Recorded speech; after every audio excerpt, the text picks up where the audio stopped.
මං හැම අවස්ථාවෙම කියලා තියෙන්නේ මේ එකම පවුලක් දෙකට කැඩිලා UMP SJP කියන පක්ෂ දෙකක් ගිහිලා තියෙනවා. මේක එකතු වෙන්නම අවශ්‍යයි.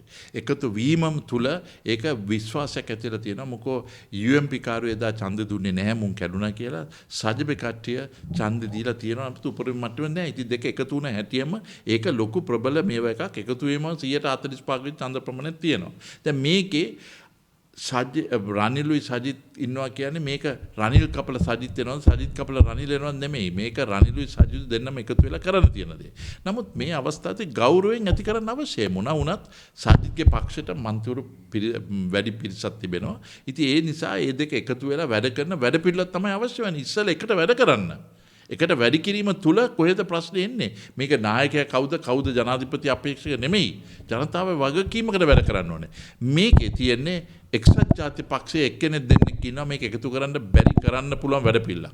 මේ අය මං කාරුණික ඉල්ලන්නේ මේ ඉවසීම සීමාව ලක් වෙලා තියෙන අවස්ථාවක මේක වෙන්න බැරි නම් මේ අය නම් කරලා මේ අය තමයි මෙහෙම කරන්න කියලා පෙන්නන්න ඕනේ. ඒ වගේම සජබෙත් ඉන්නවා එක්කෙනෙක් දෙන්නෙක්.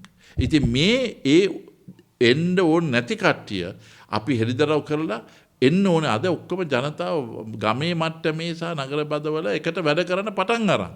ඉතින් මේ නායක දෙන්න එකට වැඩ කරන්න පටන් ගත්තේ නැත්නම් ඉබේම මේ දෙන්නම තල්ලු වෙනවා. ඉතින් ඒ නිසා කරුණාකර මේ එකට ගෞරවය මේ දෙන්න එකට කතා වෙනින් කවුරුත් අතරමැදි අවශ්‍ය නැහැ. මේ දෙන්න තුලින් කතා කිරීම විතරයි අවශ්‍ය වන්නේ. ඒක තුලින් සැබෑ තත්ත්වය හෙළිදරව් වේවි.